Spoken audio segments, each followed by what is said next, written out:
तो जो लोग मेरे से जुड़े हुए हैं उन्होंने मेरा प्रीवियस वीडियो देखा था जिसमें मैंने योगा के पाथ पे जो लोग आगे बढ़ना चाहते हैं उन्हें किस तरीके से स्टार्ट करना है ये मैंने समझाया।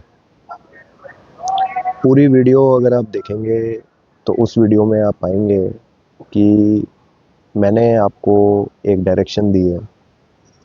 पतंजलि योग सूत्र ये योगा स्टार्ट करने के लिए आपको समझने बहुत ज़्यादा ज़रूरी है। अब आने वाली वीडियोस में मैं धीरे धीरे करके आपको योगा किस तरीके से प्रैक्टिस करी जाती है इस चीज़ के बारे में भी समझाऊंगा। पतंजलि महर्षि इन्होंने हमारे संसार को अष्टांग योग के नाम से योगा का फॉर्म समझाया है।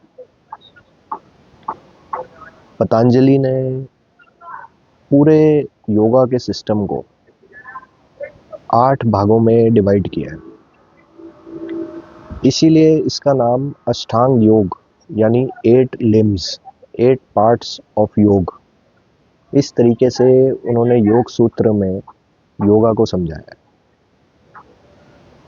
तो जो लोग योगा को सिर्फ आसन समझते हैं या मेडिटेशन समझते हैं या प्राणायाम करने को योग समझते हैं उनके लिए अष्टांग योग समझना बहुत ज़्यादा ज़रूरी है।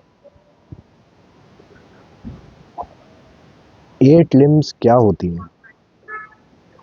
सबसे पहला यम, दूसरा नियम, थर्ड नंबर पे आते हैं आसन, उसके बाद प्राणायाम, उसके बाद प्रत्याहार, धारणा, ध्यान और 8वां लिंब होता है समाधि का। तो ये नाम हो सकता है आपने कभी सुने भी ना हो। बिल्कुल ठीक बात है। जनरल लोगों को अष्टांग योग का नाम भी नहीं पता होता एंड वो योगा को आसन के सेंस में ही समझते हैं। लेकिन योगा एक बहुत वास्ट साइंस है।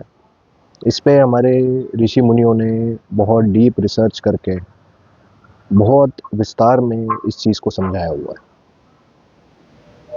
बहुत ही सिस्टमैटिकली योगा की जर्नी पे आपको कैसे आगे बढ़ना है इसके स्टेप्स बताए हैं। अब लोग ये समझना चाहेंगे कि इनका क्या क्या मीनिंग है। आप इस तरीके से समझिए कि कोई भी चीज़ करने के लिए जो स्टेप्स होते हैं उनका एक सीक्वेंस होता है। आप सोचो कि आपको कोई रेसिपी या कोई सब्ज़ी बनानी है। उसके लिए सबसे पहले आप अपने इंग्रेडिएंट्स कलेक्ट करते हैं।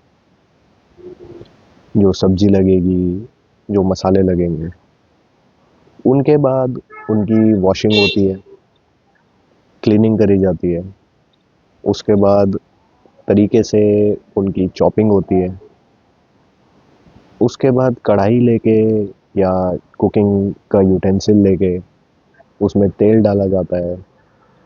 एक एक करके स्टेप बाय स्टेप उनका भी एक सीक्वेंस है कि कौन सी सब्जी या कौन सा मसाला पहले कढ़ाई में जाएगा।